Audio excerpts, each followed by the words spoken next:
Hello and welcome. Well, now that we're slowly ascending out of lockdown and possibly starting to look at life with a fresh or renewed perspective, have you thought to yourself, I'm not sure I want to go back to the hectic, busy and stressful life I was living before we entered into the stay-at-home era?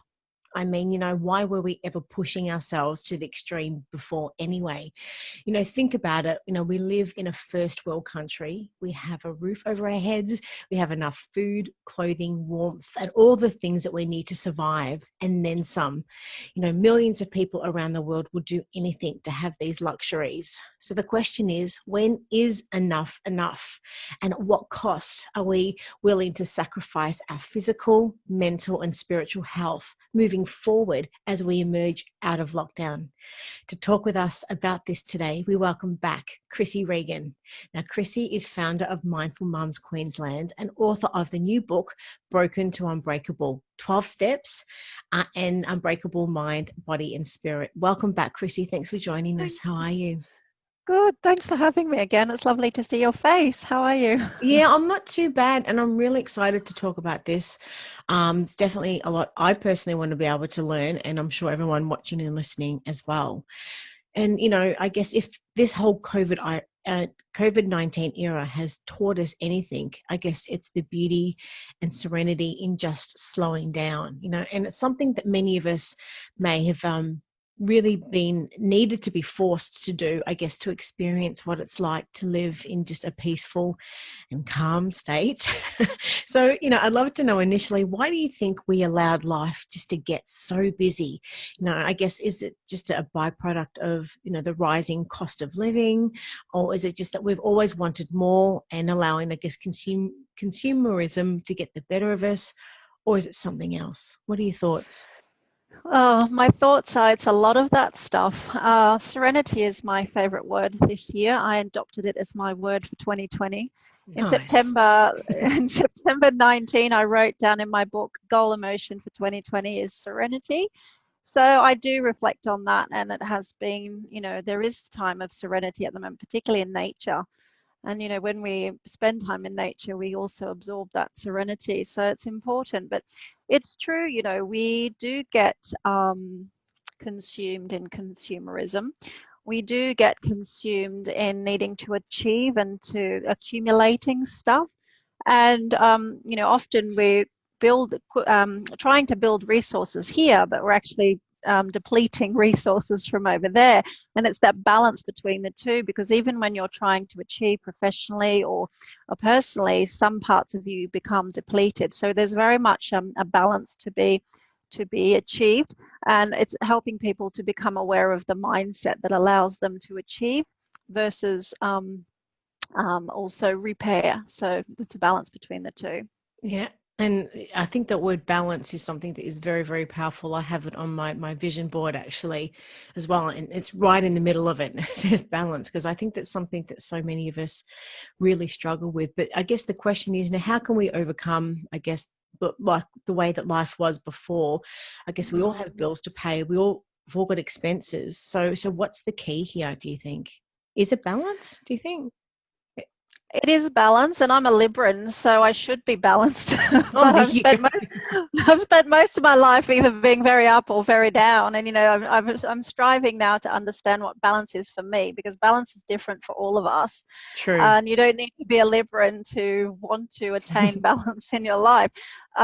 As working parents, balance is incredibly difficult to achieve Yes. because you have managed many different expectations. I think the reality for me is, since I'm very clear about what fulfills me and what is important for me, then I can start to make some more educated and informed choices about the things that best serve me. So, if the drive is to accumulate more wealth or to accumulate more possessions, in doing that, what am I sacrificing on this side? So, you sacrifice maybe your health or your relationships or your well-being in order to necessarily achieve those things. So for me, the balance is actually, now I understand the trade-off. I know what I would like to achieve, and that is more balance and harmony, and that serenity. And in knowing that serenity is a goal for me, when I'm asked to do something or I commit to do something, I really understand what the trade-off is and whether it's worth it to me personally. And I guess the thing is understanding that psychology and that point of view, because I guess by living in such a busy, fast-paced life, lifestyle, I guess we are missing out on seeing the bigger picture of life, and that is, I guess everything that incorporates what balance actually is. Do you think? Mm.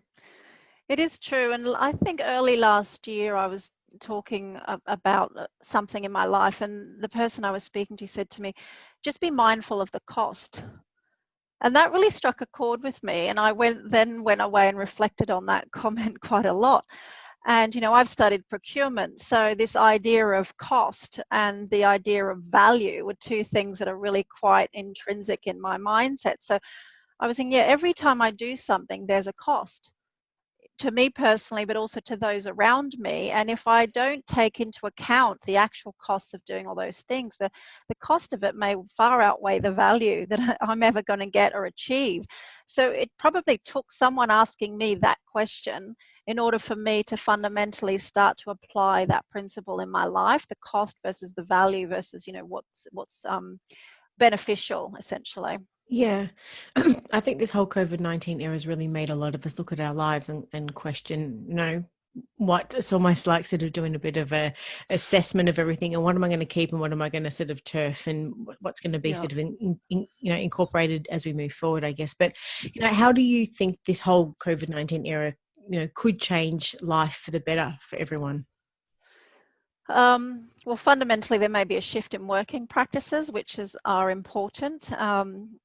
Uh, and also the home life balance and understanding, that kids are okay to be at home and to be a little bit bored sometimes, and Yep. having our kids doing after school activities every day and us rushing around so much, and even just spending so much time in the car and so much time sedentary. I was talking to someone yesterday who's got family in the UK, and indeed, we've got family in the UK, and commuting is a huge thing in our life, and we spend so much time commuting, which is generally relatively unproductive time, but it's also very sedentary time Yes. generally.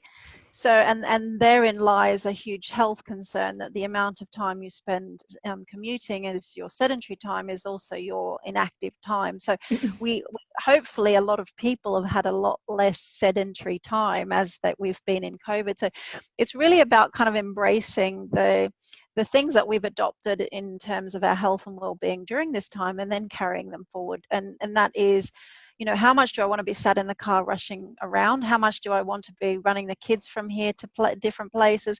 And what is the overall cost of it? So, that was kind of a driving force behind the article, which has, had some big questions for me for a while. Well, in saying that, yeah, so we published your article titled, Am I Doing Enough? So for someone who hasn't read the article yet, can you tell us a little bit about it and just, I guess, explain what inspired you to write it?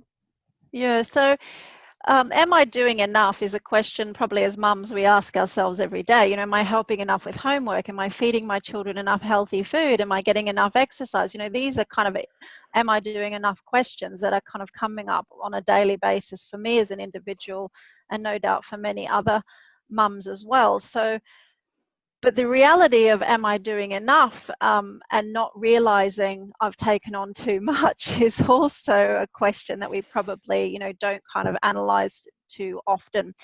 So I've studied procurement, and the idea of cost versus value is something that is kind of quite intrinsic to me. So what is the cost of something versus the value that you derive out of it? So I was going for a run, and throughout the run, I was working this idea through my mind as to, okay, what is the cost of doing all the things that we do in life versus the perceived and real value that you get out of it? Because often the costs associated with doing things, we just think, oh, well, there's another $200 to go to X lessons, or there's another, after school activity that we must do. But the reality is that it's the preparation time, the planning time, the Yes. leaving work on time, the getting all the kit bags packed, on a Monday to make sure they're ready for a Friday. There's a lot of planning involved in everything that we do. Yes. And it's understanding that planning time not just the physical costs of the petrol and the membership fees, but all of the other costs that come along with that are things that we probably don't recognize so much. And I don't just mean in respect of our children, I also mean in respect of ourselves as well. Yeah. So in the article, you mentioned the real cost of doing all the time means that we spend less time being, and it's when we're in the being mode as opposed to the doing mode that we repair, we create, we connect, and we feel the most love. So can you just explain a little bit more and expand on this for us? COVID has it forced us to be still. And in being still, that's when our bodies repair, and that's when we have the most creative ideas. You know, you're not going to necessarily come up with the most creative idea when you're busy, busy, busy, busy, busy. So being and doing is a concept. So we all know what doing is physically. I'm doing this, and I'm doing this, and I'm doing this. But also mentally, we spend a lot of time doing. And I think for a lot of people, they may not fully understand the mental side of doing. So when you're in doing mode mentally, you know, you're planning, you're thinking, you're ruminating, you've got this narrative running in your head. And often we don't know to switch it off. Yes. Because it's only when we switch off the narrative in our head and the planning and the ruminating and the thinking. Of course, we need to do that, but it's not helpful all the time. When we switch off that narrative and that state of doing in our head, we allow ourselves to be in the being mode. And the being mode is, you know, where you're in the present mode, you're more inward looking, you're actually feeling and noticing your experience of the world. So that's the being mode. And you can be being mode physically, and you can be being mode mentally, where you're not efforting and you're not trying to be active mentally. And when we allow ourselves that space to not be active mentally, that's when our body repairs itself, and we can come up with those creative, inspirational, amazing ideas and solutions. It's like when we allow our brains to go a little bit mushy. Like I feel like I get to the weekend and I'm like that. I push myself so much throughout the Monday to Friday, and then I have to allow myself to not be in front of a screen on the weekends and just allow my brain just to sort of to go a little bit soft, as opposed to sort of, which is that being and doing mode, I guess. And everyone's got a different physiological way of connecting to those two, I guess. Now in the article also you and you've got some really great sort of pictures and that sort of stuff that you incorporate into it. Can you explain to us a little bit more? And you mentioned it earlier about the price cost iceberg model, and I guess how it's really relevant to parents' lives. Yeah. Well, from a procurement point of view or business point of view, a cost price iceberg is essentially the cost of the product is just the tip of the iceberg. But it's all the running costs and the associated costs. It could be the insurance, it could be the maintenance, it could be the ongoing life costs that is the hidden part of the iceberg. And that's the part that you really have to plan for, because if you don't plan for all those costs, they will sink your ship, essentially. So if you equate that to your everyday life, you know, the cost of doing anything that we choose in our life is just the tip of the iceberg. It's the actual cost of all of the things underneath it that can sink your ship. So, you know, again, it's time, it's planning, it's effort, it's our finances, it's our physical cost, the emotional and mental cost that goes along. Every time we make a choice, it affects all of those things at the bottom of the iceberg. And knowing and understanding that intrinsically takes practice. And, you know, because last year I was offered the opportunity to do something amazing, but when I actually considered all of the costs of that, the hidden costs of it, I was then able to make a more informed decision about whether or not that would serve me and what would be the ultimate value that I would derive from it. Because if the cost of it, the hidden costs as well as the exposed costs far outweigh the value, then you can really start to make a more informed choice about what you take on in your life. I hope that makes sense. So you were mentioning earlier on about the fact, I guess, as parents maybe we'll be reviewing what activities kids will be doing, what hobbies and those types of things. Is that when, I guess, we can sort of make that model relevant to parents' lives now, instead of them sort of saying, okay, great, well, you know, they've got 2 children and each of those children have got 2 activities throughout the week, and that means A, B, C, and D, and all of that prep and everything else that goes into it. What is that cost versus, you know, blah, blah, blah model? Is that what you're saying? It is. It relates to those daily choices that we make into what we subscribe to in our life, but also, you know, can relate it to your career. So an example with the children is, you know, we may sign our kids up for after school activities, or they request a desire to participate in A, B, and C. So generally we want our kids to be happy, so we say yes right Mm-hmm. away, Mm-hmm. and we pay the money, and then we figure out how to make it happen. Now, it doesn't take a few times of having to make it happen that we then start to appreciate the hidden costs of that making it happen. So, Yes. it's the extra equipment, it's the extra snacks, it's the extra time rushing around, it's the extra time sat in your car, and it's the extra time sometimes sitting on a hard bleacher with nowhere to go and nothing to do for an hour or 45 minutes while our child does that activity. Now, of course, we want to be able to expose them to experiences which help them grow. But the reality is we are parents, and whether, maybe the costs of that to us, if we neglect that cost, then it will come back to bite us, because we're the ones rushing around like headless chickens. We're the ones having to sort out all the stuff. We're the ones that are sat down waiting for the activity to finish. So, where is the value in that for you as well as for them? Yeah. And, there's the question. So the value that they will derive out of it versus the value that, we will derive out of it. And my daughter wants to do every kind of dance under the sun, but I have to, limit the amount of classes that I would potentially put her to, because I know the costs associated with doing that, the sitting around, the waiting time, the rushing to get from school to the lesson on time. And I remember driving and getting stuck in traffic and thinking, we're going to be late, we're going to be late, we're going to be late, and going into a huge stress. And I'm thinking, hang on a minute, this is just a This is 6-year-old silly. ballet lesson. It doesn't need to be like this. And sitting down in a crowded room while people are climbing all over you and there's food flying everywhere isn't necessarily a pleasant experience as a mum. So, you know, so what are so your I was recommendations now for parents in that? So should they, how do they sort of have that moment of clarity within themselves and their own lives, as you're saying, to what they're subscribing to? What are your yeah. recommendations for, and the things to consider when signing up for kids' activities then? Yeah. Well, it's not just the being at the activity. Again, it's the planning and the preparation time that it takes to get them there. And the other costs associated, with the extra afternoon teas that are needed and the extra equipment that they'll need and the shoes that they'll grow out of in 5 minutes, those are all hidden costs of things that it's real. And I don't believe we probably think that through enough when we subscribe or we make that commitment. It's that Yeah. hidden cost. And it's not until things come too much or the child turns around to us a few weeks into it and says, I don't want to do soccer Yeah. anymore. I want to do And tennis you think, now. yeah, well, you've paid for the term, so you're going for the term. So then it becomes a punishment. They have to go because you've paid for the term. So there becomes a balance as to teaching them kind of commitment and resilience versus forcing them to do something because you Yeah. don't want to waste the money and you don't want to be judged for not turning up, and therein lies another cost, that cost of judgment and that cost of feeling as though you've now wasted that money. And those are things which are pretty important. So my advice at the moment is, before you get back to all the activities that you're doing, it's just really to understand, okay, what are the costs to me in terms of my time, in terms of planning, preparation, running around, sitting down sedentary for an hour whilst they're doing that, and sometimes it's much longer.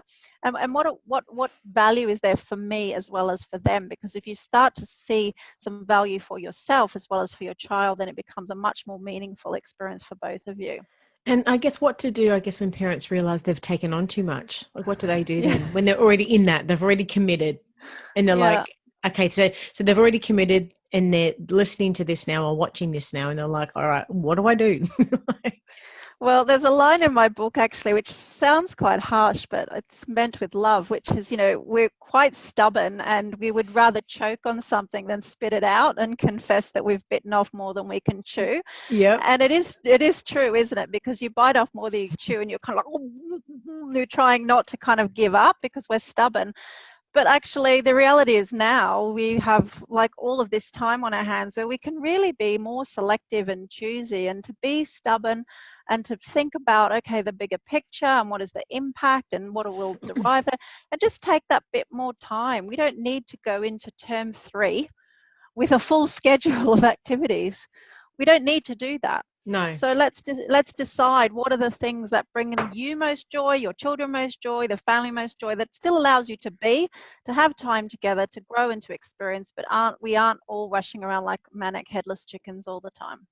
What about, I guess, the consideration for parents who give up their own hobbies as well, Mm, to be able to ensure that yes. their kids have, and yeah. So tell us about, I guess, your point of Let, view on that. let me ask you a question. What's a hobby? Something that you love doing and it gives you energy, and put some And light into do you you. have some, Rachel? Do I do I have any hobbies? No, I work pretty much 7 days, so Yeah. So that was me a year ago. Do you know? And I realized I didn't have any hobbies. I didn't do anything for fun for me. So yeah, where are my hobbies? What the heck am I doing? So how can I encourage my children to be active and to have hobbies and to have this amazing social circle if I don't have any of that for myself? yeah. So I decided to reclaim my hobbies. Now, I didn't even know actually what my hobbies were. I'd forgotten what they Yes, were. connect into that sense of self. Like, what do I actually enjoy doing? Yeah, Yeah. So I just gave myself permission to rediscover some hobbies. One of my hobbies is cooking. I absolutely love cooking. But going to the markets, buying my food off the market traders, and then coming home and having all this stuff in front of me fresh and deciding what I'm going to cook, that's a good hobby. That's a mm, healthy hobby. And also healthy beautiful. hobbies. The second hobby was running. So I hadn't run in 20 years. I was overweight and in a lot of agony in my body. So why would I want to run? Well, because it's healthy and you used to be quite good at it. So maybe if you actually tried, you might enjoy it again. So, I allowed myself to explore that again. And writing, I love writing. And I had stopped doing that. I had written for other people, for businesses, and for all of my work, but I hadn't done it for myself. And there's my favorite quote is, squandering your gifts brings you distress. And Beautiful.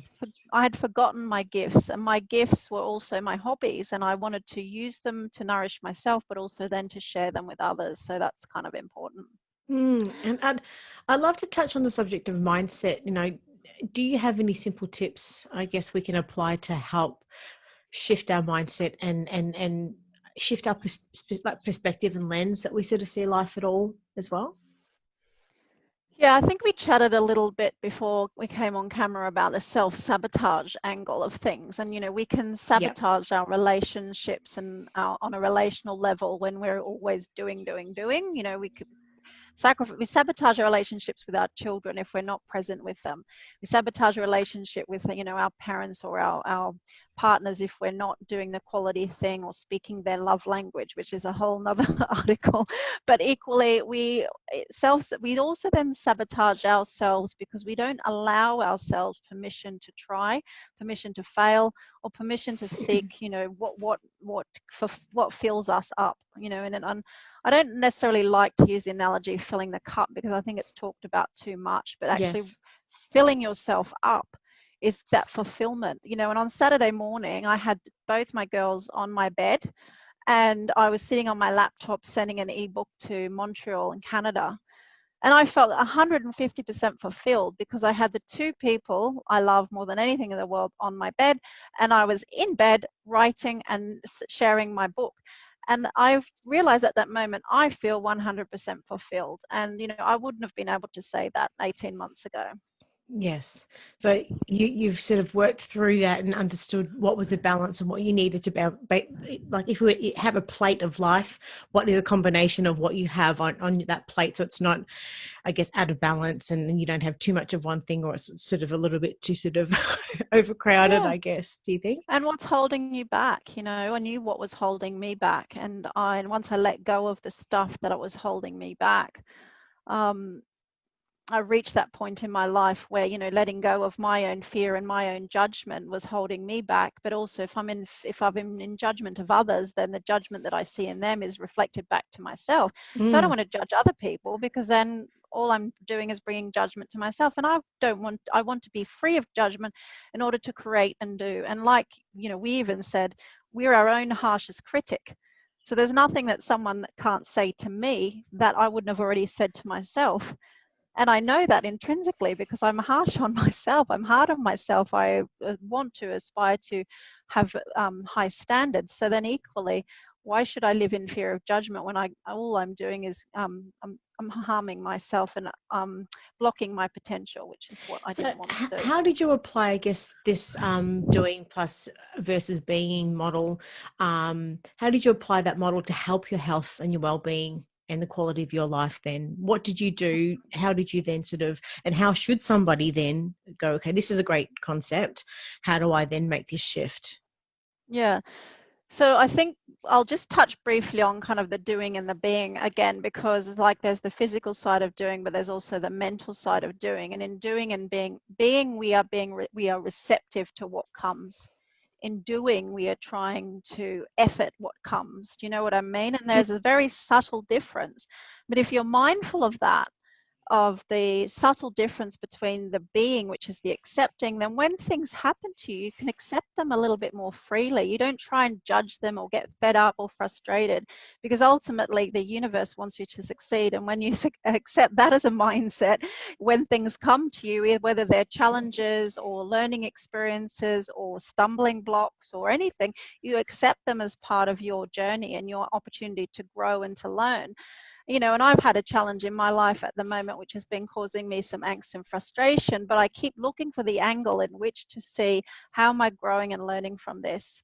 So every day, if it challenges me, I think, okay, what am I going to learn today? How am I going to overcome this? What are my resilient skills that I can use? So you can just draw more internally, and being allows you to go internally and bring up those intrinsic skills that help you overcome challenges more easily. Yeah, there's one paragraph I'd like to read from the article as well. I think that explains all of this beautifully as well. As lockdown comes, this is your words, as lockdown comes to an end in some parts of the world, we have an opportunity to review and reset our commitments and redefine our doing. You may have spent more time being lately, and that is a great thing.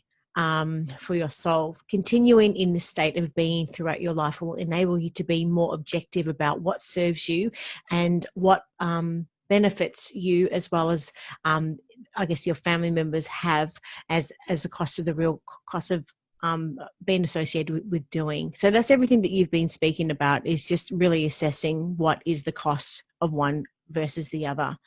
So, I mean, in that respect, I guess if you were to summarize, I guess, your key points that we've spoken about today, how would you sort of summarize, if someone's wanting to make a shift into their life now as we are sort of emerging out of lockdown, what should we do? Where do we start? I think as a mum, for me, the biggest lesson that I have learned is that when I'm making decisions on behalf of the children or the family, really recognizing what are the hidden costs associated with those decisions, and being comfortable with the amount of effort that's going to be involved in committing to things, and just knowing that as I recommit to doing, I'm going to be giving up my being time, and I'm going to be because when you put energy there, you probably take energy from here. So where do you want that balance of energies to be? And give yourself that kind of family time and that permission to kind of learn and think and grow and create. You can't necessarily do that when you're in a doing state all the time. So, that's really my message, is to kind of think about the hidden costs, not just for your children, but for yourself, because ultimately you're the person who will be making the sacrifices. Yeah. Thank you for sharing this concept with us today. If parents have got any other questions and want to reach out to you, and of course, if they want to purchase a copy of your book, whereabouts can they find you? So they can find my book on thewellnesspoet.com. Paperback copies will be available in the next 3 weeks. The audiobook is live now, winging its way around the world. And they can email me, mindfulmumsqld@gmail.com, and I would be very happy also to connect on Instagram or Facebook. So thank you so much for having me again. It's brilliant to talk to you. Thank you for your time, Krissy, and really look forward to the next one. Take care. Thank you. Bye. Bye.